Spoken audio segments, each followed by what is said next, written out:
Hi అండి, నమస్తే. ఎలా ఉన్నారు? అందరూ బాగున్నారు కదా? సో ముందుగా మీకు అందరికీ కూడా వారాహి అమ్మ నవరాత్రులు శుభాకాంక్షలు అండి. సో వారాహి అమ్మ నవరాత్రుల్లో 3వ రోజుకైతే వచ్చేసినాము. వారాహి అమ్మ నవరాత్రుల్లో 3వ రోజు పూజ అయితే నేను సాయంత్రం ఎలా చేసుకున్నాను అనేది ఈరోజు ఈ వ్లాగ్లో అయితే మీ అందరితో షేర్ చేసుకుంటా ఉన్నాను. సో తప్పకుండా చూడండి ఎండింగ్ వరకు, అప్పుడు మీకు అర్థమవుతుంది నేను ఎలా పూజ చేసుకున్నాను అనేది. సో నేను ఇంతకుముందు ఫస్ట్ రోజు అలాగే రెండో రోజు నేను ఎలా పూజ చేసుకున్నాను అనేది, మార్నింగ్ పూజ అనేది ఎలా చేసుకున్నాను అనేది వ్లాగ్ అనేది పెట్టినాను. సో ఈ రోజు అయితే కనుక సో నవరాత్రుల్లో 3వ రోజు ఈవినింగ్ ఎలా పూజ చేసుకున్నాను అనేది ఈ వ్లాగ్లో మీ అందరితో షేర్ చేసుకుంటా ఉన్నాను. వీడియో అయితే కంటిన్యూ చేసేయండి. వీడియో కంటిన్యూ చేసేటప్పుడు ప్లీజ్ ఒక లైక్ చేసి నన్ను ఇలాగే సపోర్ట్ చేయాలని మనస్ఫూర్తిగా కోరుకుంటా ఉన్నాను. సో నేనైతే కన్నా 3వ రోజు నవరాత్రుల్లో మార్నింగ్ అయితే పూజ అనేది చేసేసినానండి. అలాగే ఇంకా మనకు శనివారం అయితే వచ్చింది కాబట్టి మార్నింగ్ అయితే మామూలుగా పూజ అనేది చేసినాను. ఇంకా సాయంత్రం అయితే కన్నా మామూలుగా ఈ మాదిరిగా అమ్మవారికి ముందు రోజు పెట్టిన పువ్వులు అలాగే అక్కడ అక్షింతలు అన్నీ ఉంటాయి కదా, అక్షింతలు అయితే మనము తీసేయకూడదండి.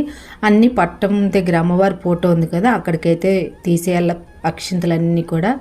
సో అలాగే మనము విగ్రహం అనేది కదిలీకుండా అలాగే మనం ఫోటో అనేది కదిలీకుండా మనము క్లాత్ పైన ఉండే అంత పసుపు కుంకుమ అంతా కూడా ఉంటుంది కదా.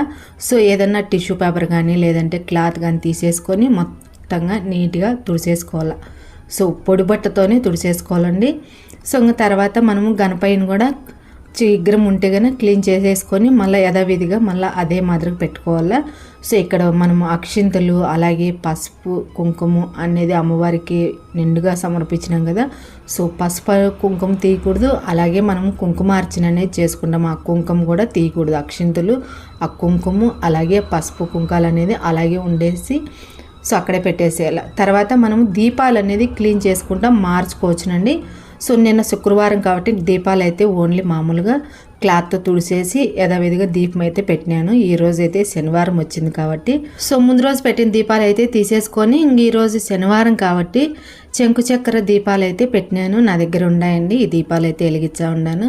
అలాగే ఈరోజు మనము పిండి దీపం అయితే వెలిగియాల.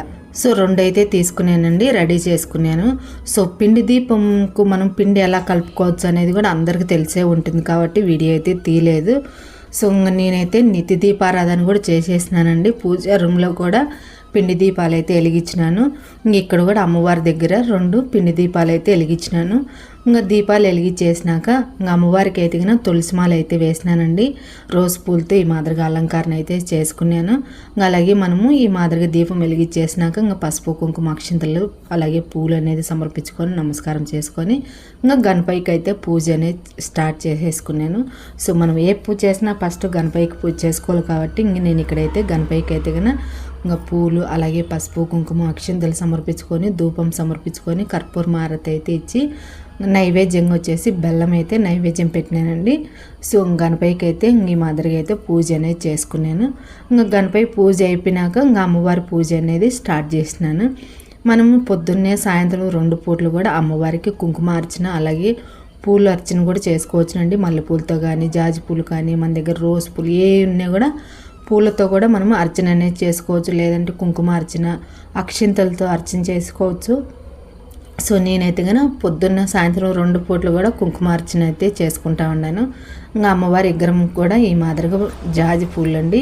సో జాజి పూలు అయితే అలంకారం చేసినాను. సో అమ్మవారికి అయితే కనుక పొంగల్ అయితే చేసినాను, బెల్లం పొంగలు.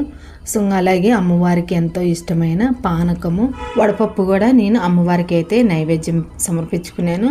అలాగే మనం బియ్యపిండి కలుపుతాం కదా, కొంచెం బియ్యపిండి కూడా అమ్మవారికి ప్రసాదంగా పెట్టచ్చునండి, అందులో బెల్లం వేస్తాం కాబట్టి. ఇంకా అమ్మవారికి పానకము పొంగలు వడపప్పు అమ్మవారికి తాంబూలం కూడా సమర్పించేసి ఇంకా కుంకుమార్చన అయితే చేసుకుంటా ఉన్నాను. సో పొద్దున సాయంత్రం 2 పూటలు కూడా నేనైతే కుంకుమార్చన అయితే చేసుకుంటానండి.